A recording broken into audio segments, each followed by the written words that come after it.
Well, John, how on earth do you start analysing that one? Smashing game for the fans. Obviously, it feels like a defeat for us now. I've got to be proud of the way we played. Second half, I thought we were absolutely outstanding. Took the game to them, pinned them back. Probably their only shot on target has been the last kick of the game, and you're trying to see a game like you can't be too critical of our players. You're playing against 10, you just want to clear the ball. We've cleared the ball twice, and in 40 seconds give them the due to put the ball in. Lads had a good touch and a great finish, so you can't knock that. Terrific game, but we've only got ourselves to blame from having got ourselves into a winning position with we haven't defended a long ball, and that's cost us. What have been your messages in the dressing room after that? We've got to get our heads up. We played really well. Considering the amount of injuries we've had, our team absolutely decimated. Skipper going off, Joe Pritchard, vice skipper going off. The way they've showed courage to take the game to them, to get back into the game, to get in front. And then obviously it's a sickening that we've conceded the way we have. Can you just talk us through the 3 injuries and what you know so far on those, John? Well, Ross has gone over on his ankle. Seamus has pulled his calf, and Joe, I think it's just fatigue. He's been out for a bit, and we never expect him to get the distance today. So we got as long as we could out of him. You said after the win in midweek how proud you were of the young lads, how hard they'd worked, and what a strong performance you felt it had been against Lincoln. Do you think that some of that muscle memory almost from that win came through from the young lads that were forced into action today as you were decimated as the game went on? They've done really well. We've took the game to them. It's human nature.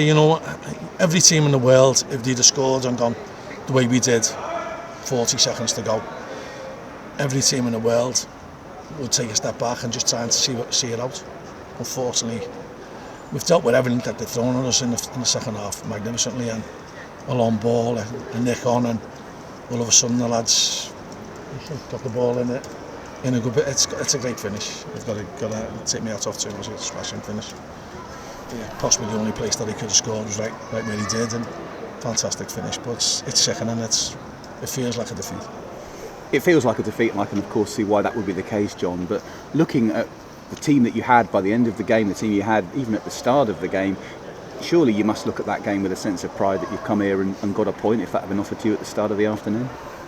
I would never take a point anywhere in this league, so we always go out to try and win games. I'm delighted with the attitude that the players have showed, a young set of lads. I dread to think that the average age of the team that finished it is, but it can't be more than 22, 23, so it's sickening. It feels like, I've been. I remember I was Wilkinson saying once, it feels like Corgi the cat. You get run over by a bus, and then you stand up and you get run over by a steamroller. That's what it felt like today. But that's football, and when you just ourselves down, we should be proud of the way we've played, proud of the way we've dragged ourselves back into the game. Just so bitterly disappointed with what happened at the end.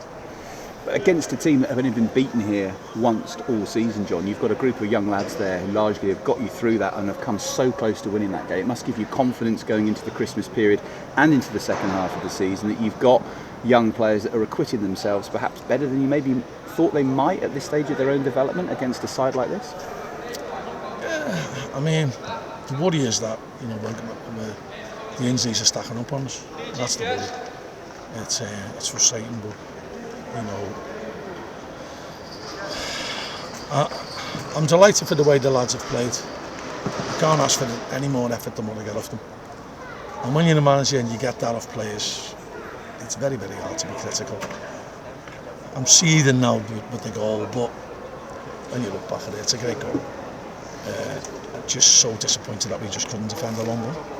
A word on Alex Henderson. He came close with his header off the bar and then another one off the post. He had a chance in the first half. I thought he really took his chance early in the game and came so near to adding another goal. Good player, Alex. We've got high hopes for him, and hopefully he'll go on to have a magnificent career for Accrington Stanley.